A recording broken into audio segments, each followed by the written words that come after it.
Vous installez au pupitre. Alors, comme nous l'avons fait avec les autres candidats, on vous propose quelques minutes donc, pour nous présenter votre programme économique. Et puis ensuite, donc, une séquence de questions-réponses avec les représentants donc, des différentes organisations, France Invest, Croissance Plus et le métier. On vous écoute. Eh bien, d'abord, bonjour ou bon après-midi. Je tiens d'abord à vous remercier pour votre invitation. C'est avec un immense plaisir que je viens exposer ma vision de l'économie et de l'entreprise devant vous, entrepreneurs, dirigeants d'entreprise et investisseurs. Je tiens à vous le dire en introduction, j'ai une grande admiration pour vous et surtout, et plus encore, quand je vois les conditions économiques dans lesquelles vous travaillez.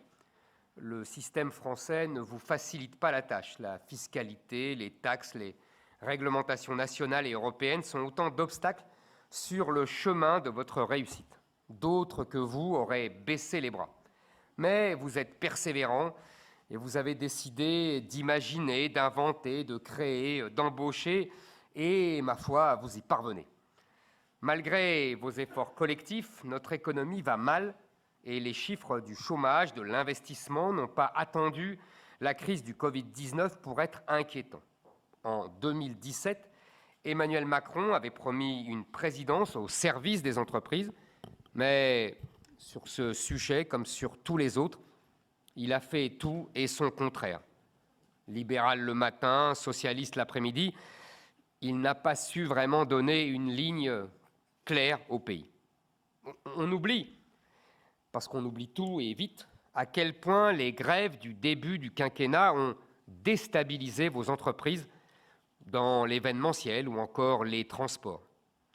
Il a ensuite provoqué le chaos de la crise des Gilets jaunes qui a largement déstabilisé le secteur de la distribution.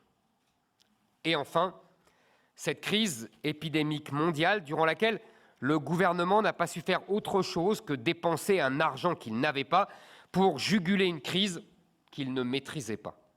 Bien sûr, et heureusement, l'État a été à la hauteur des attentes pour les aides accordées aux entreprises dans cette période exceptionnelle.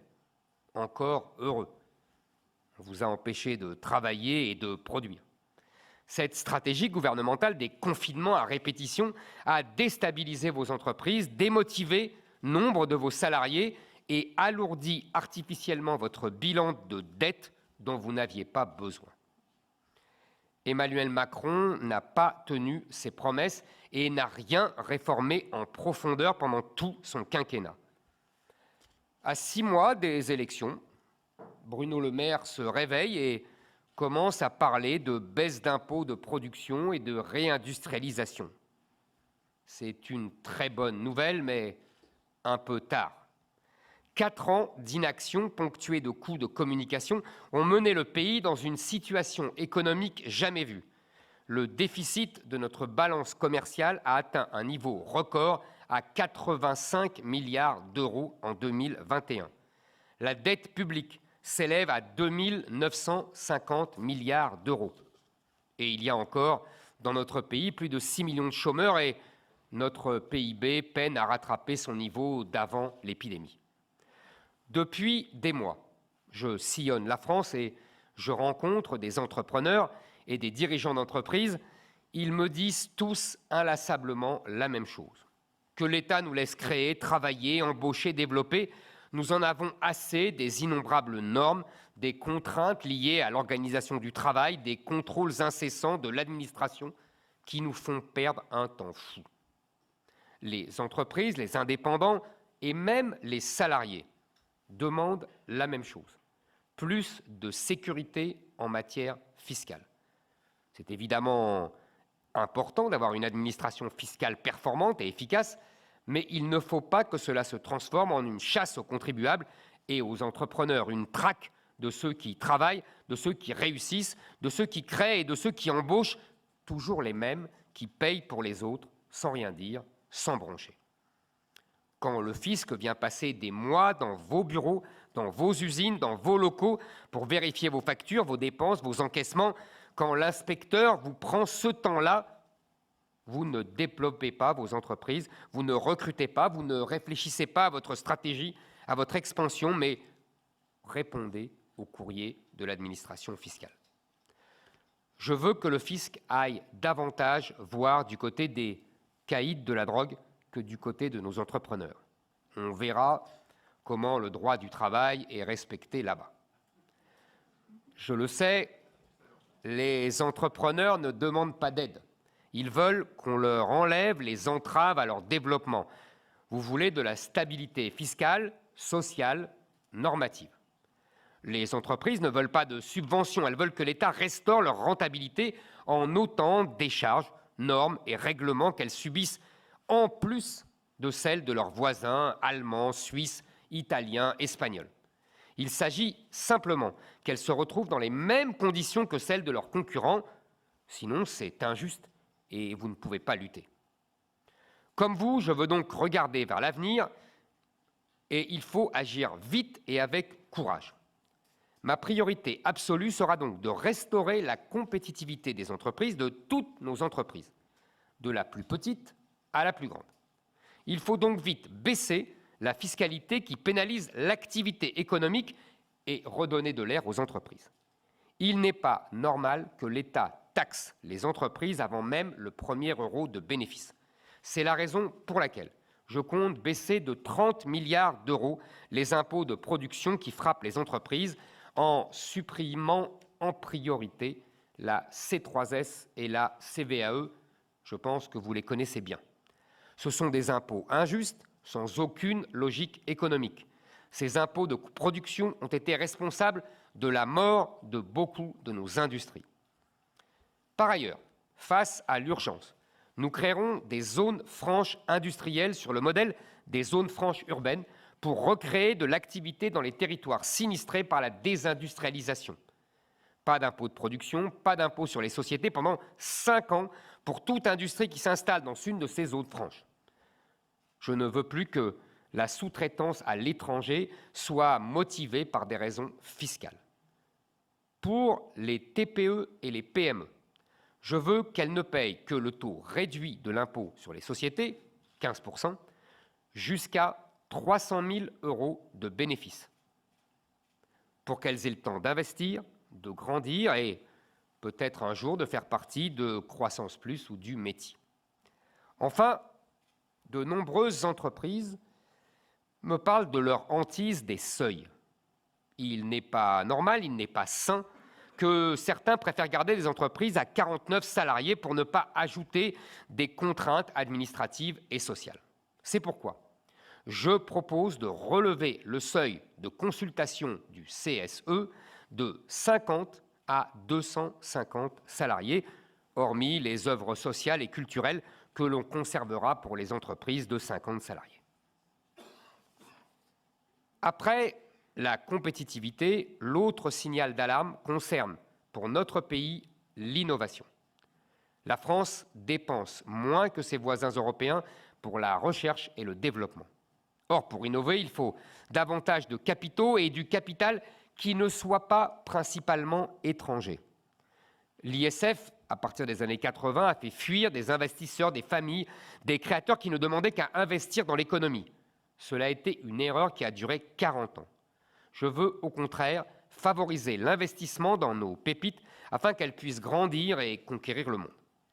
Dès mon arrivée à l'Élysée, je créerai donc un livret innovation qui permettra de flécher l'épargne des Français vers le financement de ces fameuses pépites. Un livret I qui permettra aux Français d'investir en direct ou via des fonds d'investissement dans des TPE, PME, entreprises de croissance, sans aucune fiscalité sur la plus-value.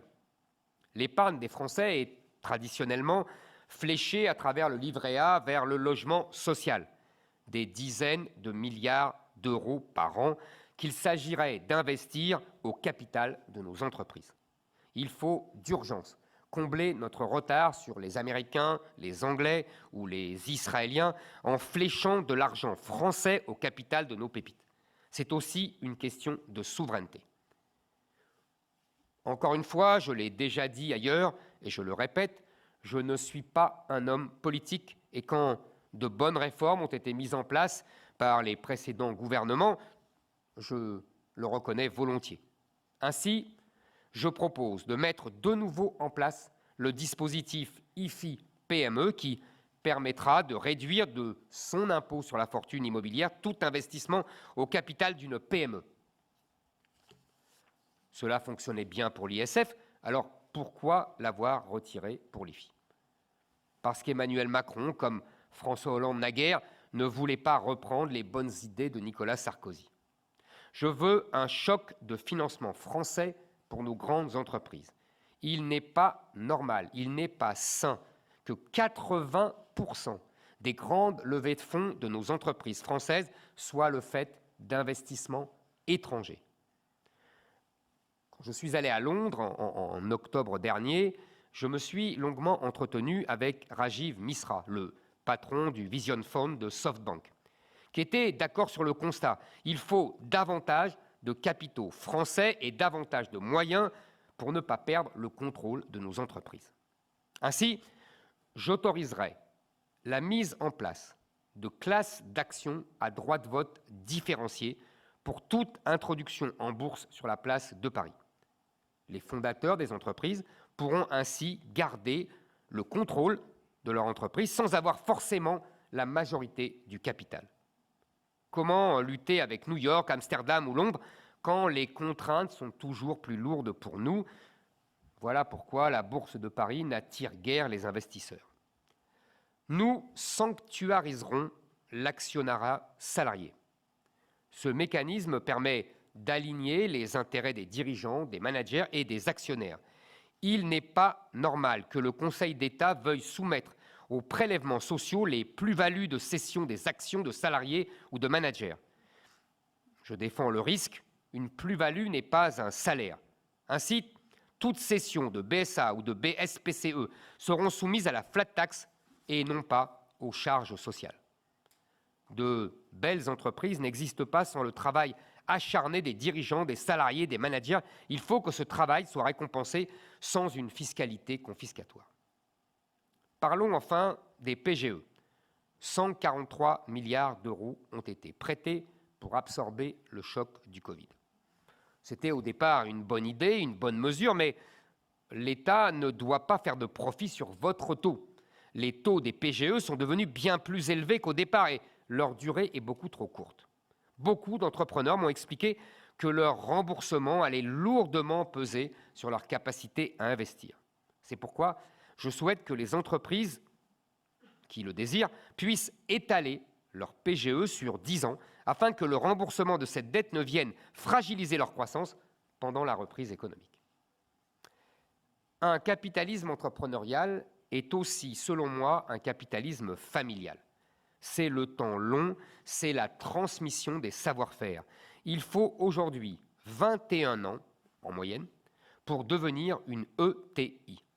On comprend alors l'importance d'une structure stable, d'un financement stable, d'un actionnariat stable. C'est un tissu d'entreprise familiale qui fait la force industrielle de l'Allemagne ou de l'Italie. Certes, le pacte Dutreil a amélioré la transmission d'entreprise, mais il est encore trop contraignant et trop instable. C'est la raison pour laquelle je supprimerai totalement les droits de succession et de donation pour la transmission de toutes les entreprises familiales. Vous mettez parfois des dizaines d'années pour devenir le leader de votre marché. Je veux donc que vos enfants ou vos petits-enfants puissent reprendre le flambeau sans devoir vendre à des fonds étrangers ou à vos concurrents à cause d'une fiscalité confiscatoire.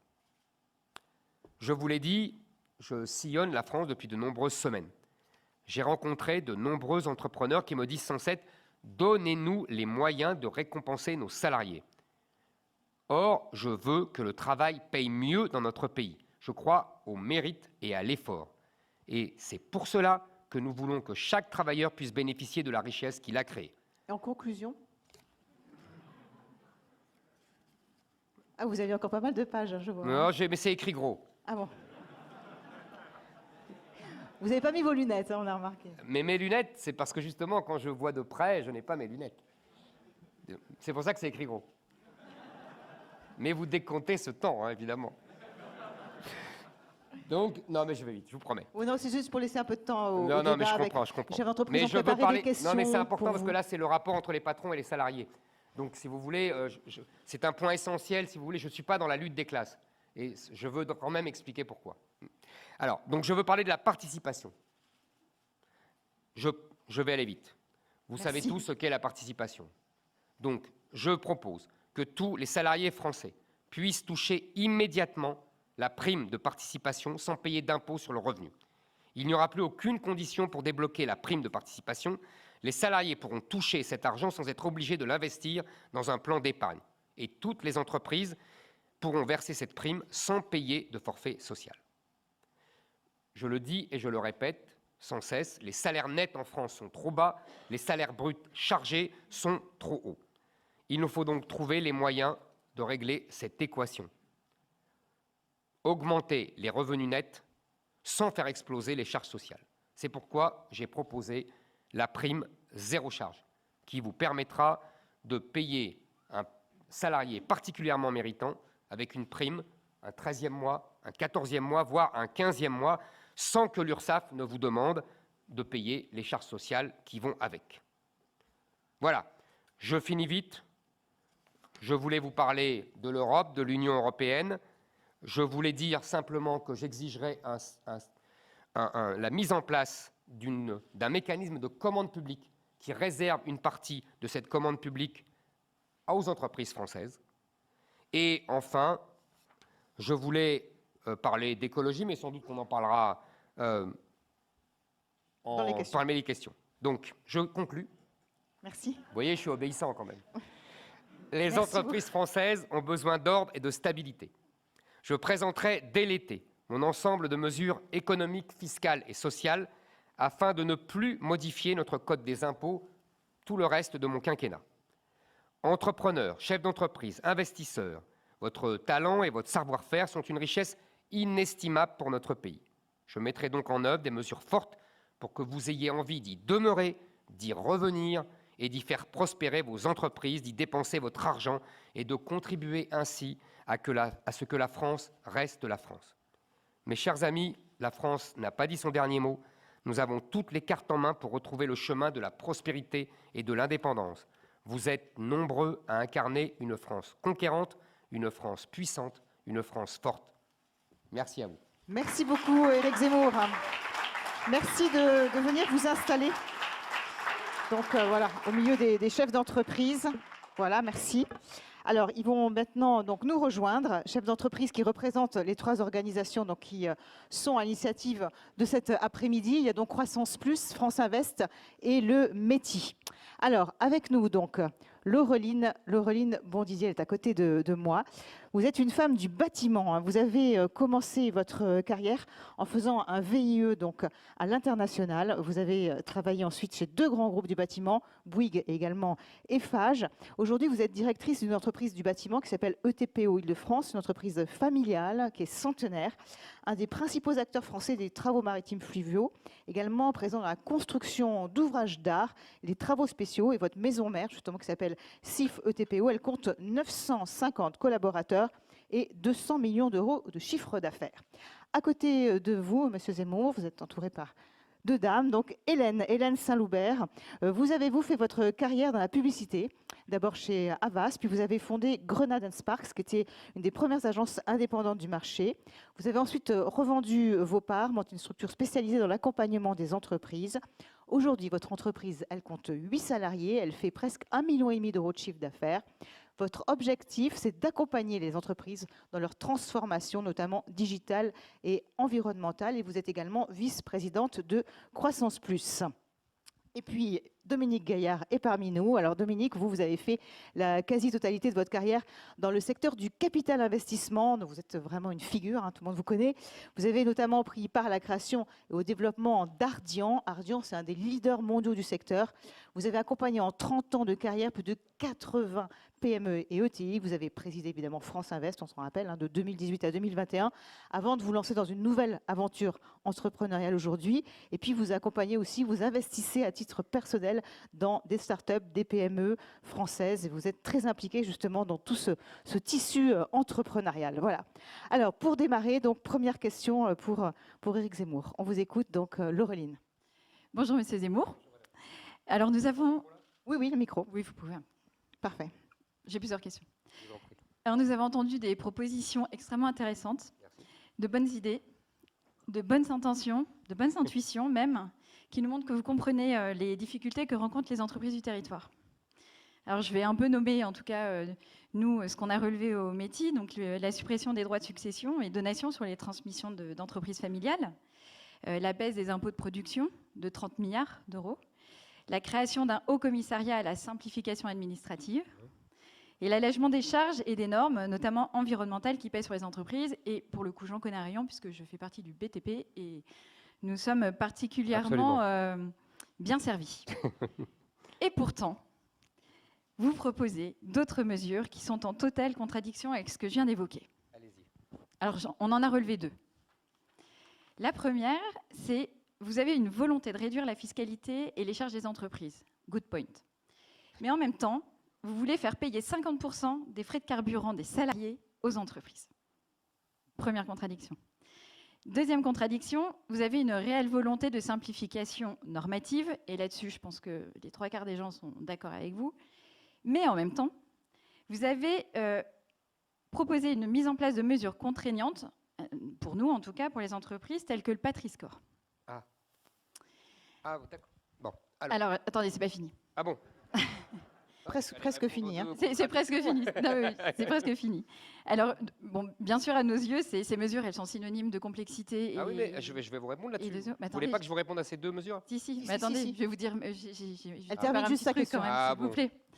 Et je voulais juste vous dire aussi que toute cette complexité, ça faisait perdre à la France 3 points de PIB par an. Voilà, il faut quand même le savoir. Alors déjà, ma première question, c'est est-ce qu'elles sont toujours d'actualité? Parce que là, bon, j'ai écouté avec intérêt votre discours, mais vous n'en avez pas parlé. Donc est-ce qu'elles sont, dans ces cas-là, c'est réglé? J'allais parler du Patri-Score, mais madame m'a demandé d'aller vite, alors... Mais je vais vous répondre, vraiment, je vais vous répondre. Ça tombe bien. Donc elles sont toujours d'actualité, très bien. Alors ma deuxième question, c'est est-ce que vous avez analysé la capacité des entreprises à pouvoir mettre en œuvre de telles mesures? Nous, on l'a fait au METI, je vous donnerai quelques exemples. Sachez qu'on fait déjà des choses.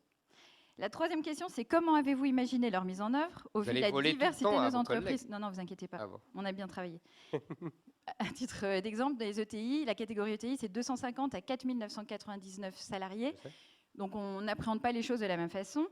Et vous avez dit que vous vouliez restaurer la compétitivité des entreprises. Alors n'avez-vous pas le sentiment que ces mesures peuvent être des usines à gaz et qu'elles peuvent avoir un effet inverse sur l'attractivité et le développement des entreprises françaises? Alors, si je puis me permettre, je trouve que vous êtes un peu excessive. Je vais vous répondre.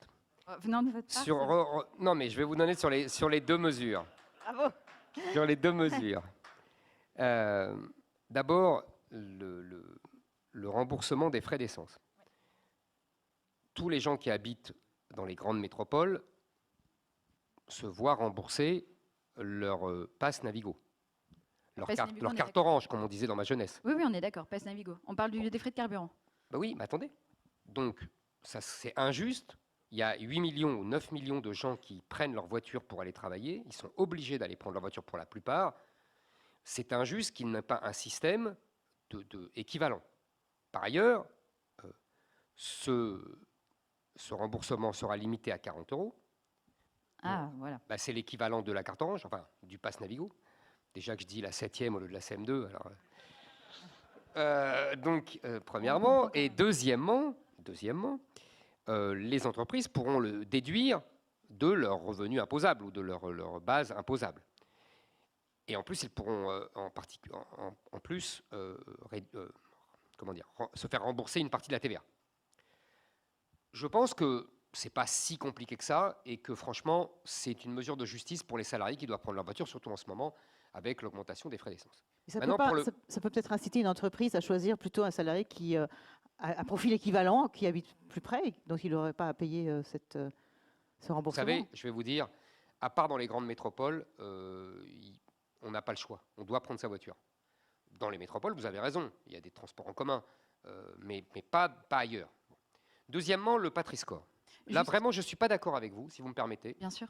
Parce que je ne vois pas du tout ça comme une contrainte. Je vois au contraire comme une occasion pour les entreprises de vendre mieux leurs produits. Je vous explique. Regardez le Nutri-Score. Vous connaissez, c'est évidemment imité du Nutri-Score. Au début, j'ai suivi cette histoire, c'était assez intéressant. j'aime, vous savez, suivre, mais vous me connaissez un peu, les mouvements sociologiques. Ça m'intéresse beaucoup. Souvenez-vous, au début, les entreprises râlaient, pestaient contre le Nutri-Score en disant c'est pas bien, on veut nous discriminer, Rajouter des etc. normes. Et finalement, c'est pas si mal pour les entreprises qui sont vertueuses. Là, pour les entreprises qui fabriquent français, alors il y aura une échelle évidemment, ça peut être un moyen de vendre plus. Vous savez, il y a des sondages aujourd'hui, on est sorti des années 80 où les gens voulaient toujours le prix le plus bas. Aujourd'hui, vous avez, je crois, si je ne vous dis pas de bêtises, un sondage que j'avais vu, 74% des Français qui disent on est prêt à acheter un petit peu plus cher pour acheter français. Donc ça peut être au contraire une formidable occasion pour les entreprises qui fabriquent le plus possible en France. Je sais que ce n'est pas toujours possible, je sais bon. Mais vous voyez, ça, pour moi, vraiment, ce n'est pas une contrainte. Et je pense qu'il y a, par rapport aux 40 € dont je vous parlais, les taxes que j'allège, franchement, c'est de la rigolade, mais 40 € à côté. Oui, c'était plutôt sur la mise en œuvre, en fait, qui était quand même assez complexe. Et on imaginait plutôt une façon, peut-être, d'amener une transition écologique différente, le covoiturage. Non, mais c'est vrai. Mais moi, je vais vous dire, c'est ce que j'essaie de dire en introduction, ma logique politique, c'est le refus de la lutte des classes. Je pense qu'il faut rassembler les patrons et les salariés dans un intérêt commun. D'où mon développement de la participation, d'où mon développement des primes, etc., au mérite, et pas pour tout le monde, comme la prime Macron. Vous voyez, c'est ça ma philosophie. Voilà, j'essaye de m'en tenir à ma philosophie. Très bien, merci. Alors, Hélène Saint-Loubert, une question donc pour Croissance Plus. Alors, vous n'avez pas beaucoup parlé d'écologie.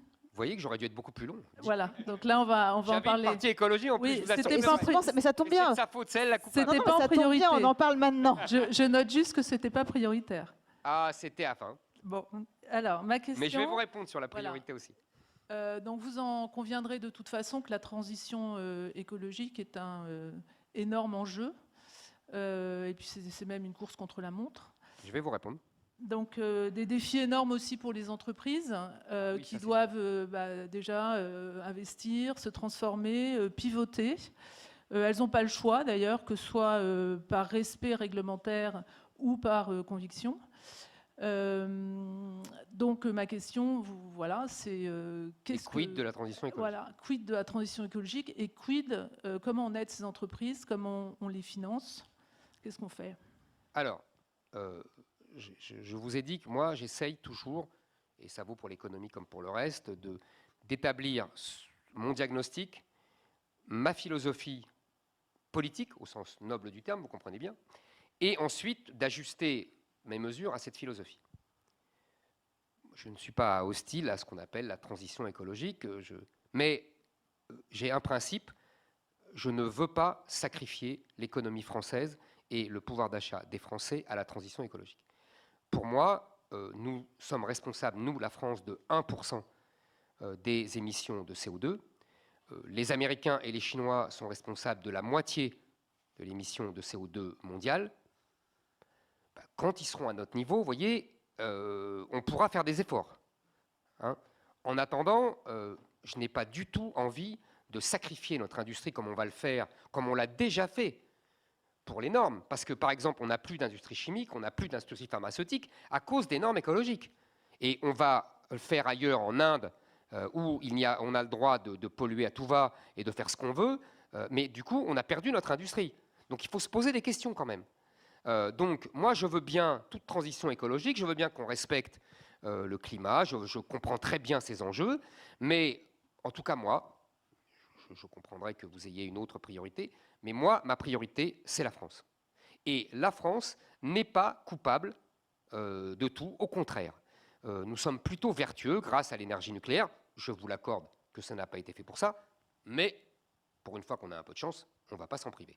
Donc, je pense vraiment que nous devons au contraire accentuer l'énergie nucléaire, ce qui ne veut pas dire que nous devons mépriser les énergies renouvelables, mais pas celles qu'on a privilégiées. Je propose d'arrêter l'éolien, qui est une catastrophe esthétique, une catastrophe de souveraineté, puisqu'on achète tout à l'étranger, et même une catastrophe écologique, puisque vous savez que comme c'est une énergie intermittente, dès qu'il n'y a pas de vent, on va chercher le charbon et le gaz, qui, comme chacun sait, sont très bons pour le CO2. Donc, vous voyez, et là, on insistera sur la biomasse, sur la géothermie, qui sont beaucoup plus efficaces et beaucoup plus utiles et qui n'ont pas les défauts que de l'énergie des éoliennes. Est-ce que vous savez, j'ai découvert ça récemment et ça m'a effaré, que dans les rotors, vous savez, de ces pylônes et de ces horribles moulins avant, là, il y a 17 terres rares. 17 terres rares, chère madame, qui sont en plus arrachées dans des conditions horribles. Donc, franchement, ça n'a rien d'écologique, tout ça. Donc, il faut effectivement... moi, je veux bien qu'on parle écologie, mais encore une fois, aux conditions que je vous donne. Je n'ai pas envie, par exemple, je vais finir ma réponse, moi, je trouve effarant qu'on sacrifie l'industrie automobile française à la transition écologique. Je trouve effarantes les décisions de la Commission européenne de Bruxelles. Je ne suis pas le seul à le dire, M. Tavares le dit beaucoup mieux que moi. Je suis quand même un peu, comment dire, je vous laisse la parole très vite, mais il y a quand même énormément d'entreprises qui, par conviction, sont en train de se développer, de créer des vraies opportunités de business. Et la France est quand même justement dans les 5 pays. Donc pourquoi est-ce que je les empêche ?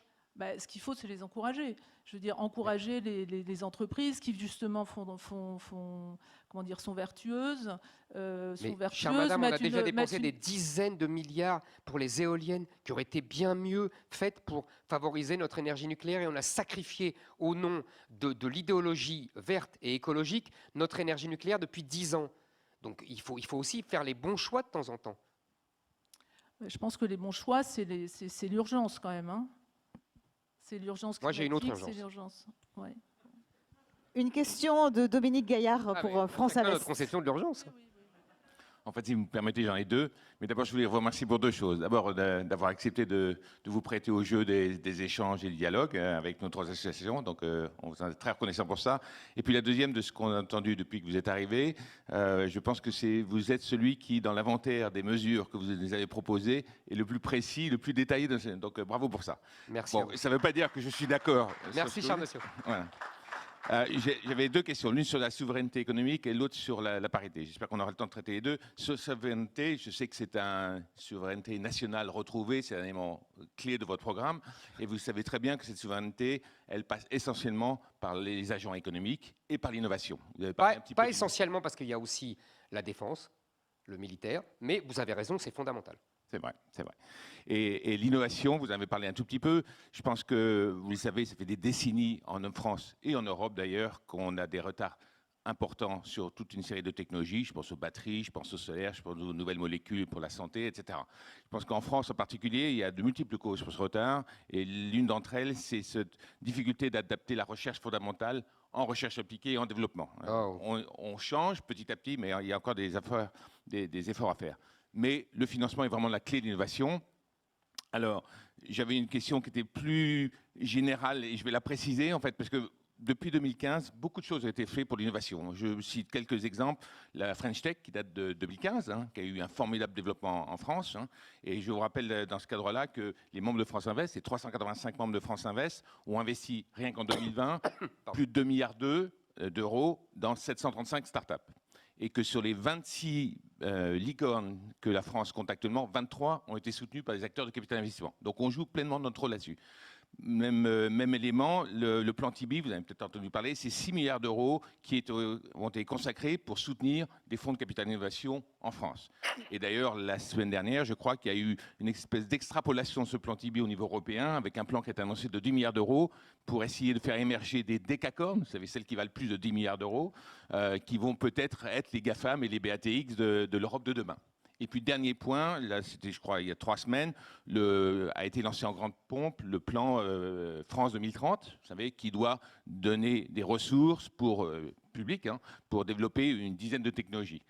Et ce dont on parle à chaque fois, c'est des milliards et des milliards. Donc, quand je vous ai entendu parler de réinitier l'ISF ou l'IFI-PME, je vous rappelle que l'ISF-PME, la dernière année où ça existait, c'était 500 millions d'euros. Donc Je on sais est à bien. des années-lumière de ce qu'il faut consacrer pour développer cette technologie. Donc qu'est-ce que vous en pensez aujourd'hui? Est-ce que vous avez les moyens de vos ambitions de redonner à la France? Vous avez tout à fait raison. C'était dans un ensemble de mesures. Mais vous avez raison, j'irai même plus loin que vous. Même le plan de l'État 2030, c'est des sommes ridicules par rapport aux sommes qu'investissent les grands groupes américains, chinois. Vous êtes d'accord avec moi? Voilà. Maintenant, alors. C'est d'ailleurs pour ça, à mon sens, que ça s'entend en France, mais ça s'entend au niveau européen, pour aligner les milliards qu'a mis la Chine sur l'hydrogène. D'abord, vous avez tout à fait raison, et c'est malheureusement une tradition française. On a toujours eu du mal à faire le lien entre la recherche fondamentale et les applications. Je dis souvent qu'au début du XXe siècle, on a tout inventé. Le cinéma, la voiture, l'avion, et on se retrouve avec des pays comme les États-Unis qui prennent toutes nos inventions, Internet, qui prennent toutes nos inventions et qui les commercialisent. Donc c'est un problème français. On est une nation d'ingénieurs et on est moins une nation de commerciaux, etc. On pourrait philosopher des siècles sur le catholicisme et le protestantisme, mais ce n'est pas le lieu. Et par ailleurs, d'ailleurs, on pourrait contredire ça parce que les plus grands banquiers étaient italiens et catholiques et non pas protestants. Deuxièmement, vous parlez de la French Tech. Je suis tout à fait d'accord avec vous, c'est un très beau succès. Je mettrai un seul bémol, mais pour moi, il est essentiel. C'est d'ailleurs ma grande différence avec Emmanuel Macron. 80% des grosses levées de fonds sont le fait des étrangers. Mais c'est exactement pour ça que le plan Tibi de 6 milliards d'euros, c'était pour favoriser les fonds d'innovation. Oui, mais vous l'avez dit vous-même, 6 milliards d'euros, c'est pas grand-chose par rapport aux sommes qui sont levées par des étrangers. Donc moi, ce que je veux, c'est un plus grand contrôle des investissements étrangers et par une structure étatique. La loi existe, hein, vous le savez, la loi existe. On a complété la loi Montebourg de 2014 avec une loi en 2018. Ça existe, mais je me suis renseigné. Et on me dit que en fait, Bercy n'arrête rien.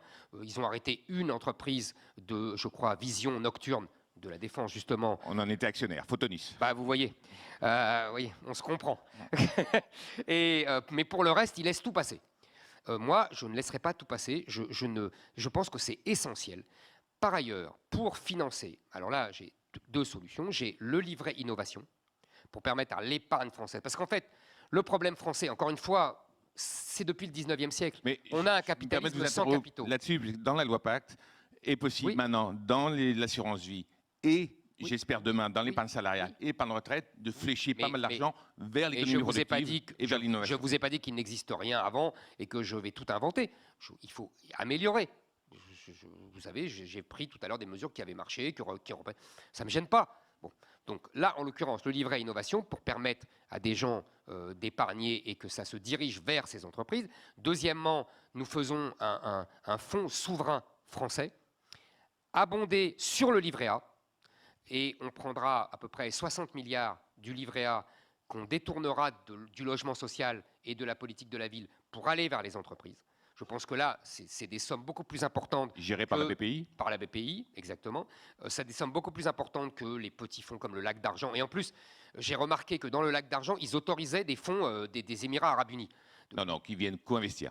Mais moi, j'ai pas envie, quoi. Voilà. Mais le pouvoir, il reste en France, c'est ça que je vous dis. Non, mais d'accord, mais excusez-moi. Non, mais je vous assure, c'est une réflexion que je me fais depuis longtemps. Même quand j'étais chroniqueur à Face à l'info, je débattais avec des ministres du gouvernement Macron et ça m'avait déjà frappé. En fait, je ne dis pas que ce gouvernement ne veut pas de développement économique, ça serait idiot. Mais en revanche, ils ont un angle mort de leur réflexion, et je pense que c'est conforme à la philosophie d'Emmanuel Macron. Ils se moquent, comme de leur dernière chemise, de la propriété nationale des entreprises. Moi, je veux insister là-dessus. Mais voilà. Donc, si vous voulez, par ailleurs, vous avez tout à fait raison, c'est mon dernier point, sur la recherche et développement, ça c'est fondamental. Il faut accentuer l'effort et revenir aux fameux 3% d'aide au développement dans le budget, dans la richesse nationale. Si vous me permettez, Isabelle, avant de venir sur la question sur la parité, je voulais réagir sur deux des suggestions que vous avez faites. Un, sur l'extension du pacte du travail, et donc la possibilité de transmettre 100% sans impôt aux générations successives. Bruno Le Maire, qui vous a précédé tout à l'heure, nous a dit que le Conseil d'État avait retoqué cette mesure. Et donc, c'est pour ça qu'il ne l'avait pas fait à la demande vous voyez, des membres. c'est la grande différence entre Bruno Le Maire et moi. C'est la seule. Ah non, c'est une différence fondamentale. Il y en a beaucoup d'autres. Mais moi, je ne m'incline pas devant les juges. Voilà. Au-dessus du Conseil d'État, il y a la loi et il y a le peuple. Et c'est la loi qui décide. Ce n'est pas le Conseil d'État. Et ça, c'est une manie de nos dirigeants d'aujourd'hui. Depuis 20 ans, ils se soumettent aux juges et c'est les juges qui gouvernent dans ce pays. Pas avec moi. Et vous savez, ce n'est pas un hasard. Hein. Ces juges, ils sont de chair et d'os. Et ils ont une idéologie. Et je finis là-dessus. Le président du Conseil constitutionnel, c'est Laurent Fabius, ancien Premier ministre socialiste. Le président de la Cour des comptes, c'est un autre ministre socialiste, c'est M. Moscovici. Et le président du Conseil d'État, c'est M. Tabarot, depuis quelques semaines, le vice-président du Conseil d'État. Et comme par hasard, d'où vient-il? Des cabinets socialistes. Donc si vous voulez, tout ça a une couleur. Les socialistes, qui représentent 2,5% aujourd'hui dans les sondages avec Mme Hidalgo, gouvernent le pays.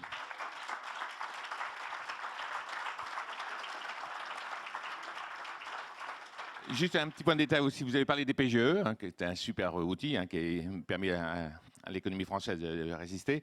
Vous vouliez l'étendre à 10 ans. C'est vrai que dans certains cas, assez peu nombreux, dans certains cas pour les TPE et PME, c'est vrai que c'est difficile de le rembourser. Vous savez qu'il a déjà été étendu de 4 ans à 8 ans maintenant. Donc vous allez pousser à 10 ans, mais l'essentiel a déjà été fait. Je reviens sur ma question de parité, parce que je vois qu'il ne reste plus beaucoup de temps. Vous savez, chez France Invest, et je crois pouvoir dire dans la totalité des 500 membres actifs et associés de France Invest, les sujets sociétaux nous tiennent vraiment à cœur, et en particulier la féminisation. Tant dans les équipes d'investissement, chez nous, dans nos membres, que au COMEX des sociétés que nous accompagnons. Alors, vous allez me dire, est-ce que c'est simplement parce que vous suivez la mode et l'air du temps? Pas du tout. Je pense que c'est parce que c'est notre intérêt. Vous savez qu'il y a toute une série d'études qui ont été publiées depuis quelques années qui montrent que les équipes d'investissement qui sont mixtes ou les sociétés industrielles ou commerciales dont les COMEX sont diversifiés en genre ont de meilleures performances. Donc c'est notre intérêt de le faire. Et McKinsey notamment, oui. Comment notamment. Le cabinet McKinsey notamment a fait des études là-dessus. Voilà, en particulier. En disant que ça améliore même la profitabilité. Exactement. Hein, voilà. Et ça a été fait au niveau mondial, pas simplement sur la France. Pas mal de choses là aussi ont été faites. Vous vous rappelez de la loi Copé-Zimmermann, dont on a fêté les 10 ans l'année dernière, qui actait sur le fait qu'il y ait au moins 40% du genre opposé au conseil d'administration de surveillance. L'indice Pénicaud, sur l'indice de la parité, qui rentre en application dans toutes les entreprises, y compris les PME et les ETI de plus de 50 salariés. Et puis récemment, la loi X1, vous le savez, qui vise à ce que d'ici le 1er mars 2016, il y ait 30% des femmes dans les cadres dirigeants ou dans les instances dirigeantes des entreprises de plus de 1000 salariés, c'est demain matin, et 40% d'ici 2029. Je pense qu'il y a encore des efforts à faire, en particulier sur un truc qui me tient à cœur, c'est sur l'entrepreneuriat féminin. Vous savez que c'est très dur pour une femme de lever de l'argent, beaucoup plus dur que pour les hommes. Quelle est votre vision là-dessus, sur les efforts qu'il faut faire sur la parité homme-femme dans les entreprises, et quels moyens vous avez envie d'y consacrer? Écoutez, moi...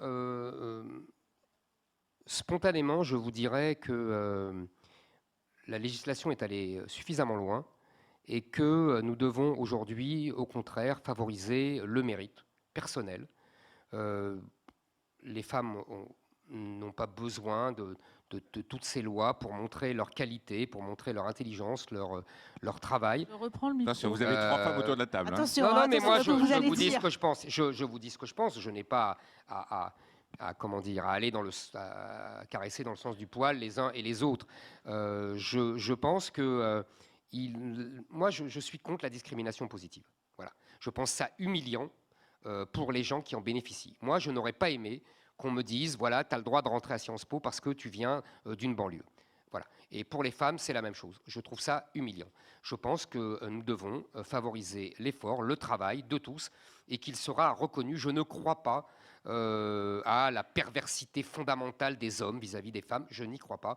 En tout cas, moi, je n'ai pas été élevé là-dedans et je ne l'ai jamais vu. Je pense que quand une femme est vraiment de qualité, elle arrive très bien. Vous savez que c'est des éléments de discrimination négative. Je n'ai pas dit que je vais aller supprimer les lois qui existent. Je dis que je suis contre le principe de discrimination positive.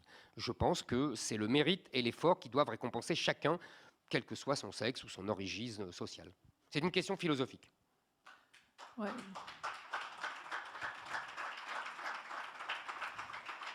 Hélène Salobert, vous voulez rajouter quelque chose, et Laureline aussi? Je crois que faudrait que vous soyez, vous testiez le fait d'être une femme dans les entreprises. C'est pas toujours évident. Vous savez, C'est pas les mecs qui applaudissent dans les deux cas. Hein. chère madame, je comprends très bien ce que vous dites, mais moi, j'ai beaucoup de plaintes aussi d'hommes qui se plaignent qu'on nomme telle femme ou pas. Donc c'est sans fin. Oui, c'est mais pour ça que je vous dis. c'est un mauvais passage à passer. Non, c'est pas un mauvais passage à passer. C'est injuste pour les uns et pour les autres. Moi, je ne connais que le mérite. C'est tout ce que je vous dis. Je ne dis pas que je vais Non. défavoriser une femme, ce n'est pas bien.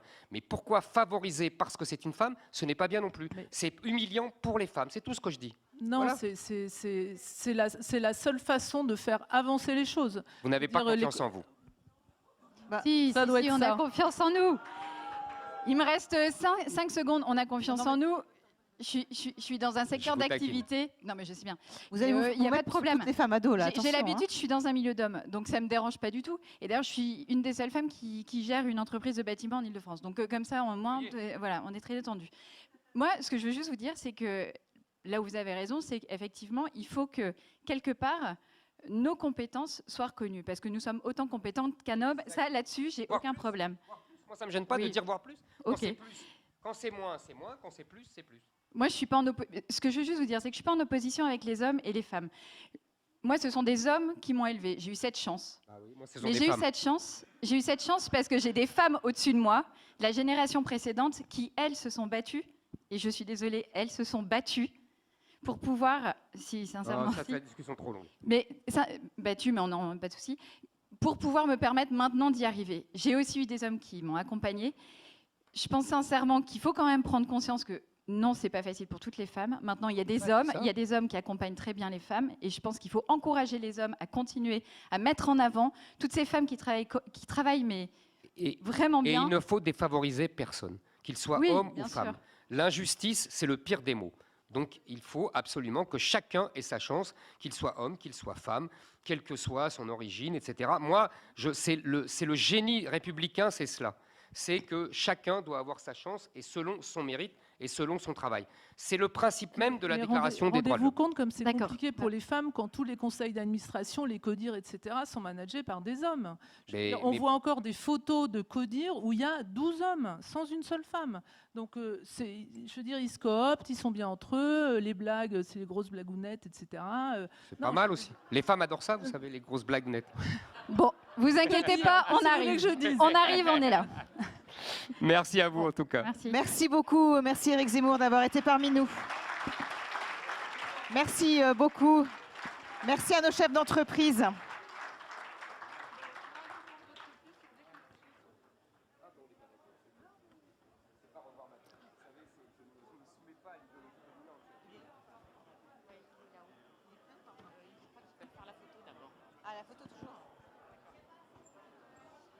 On va enchaîner dans quelques instants avec notre prochain candidat.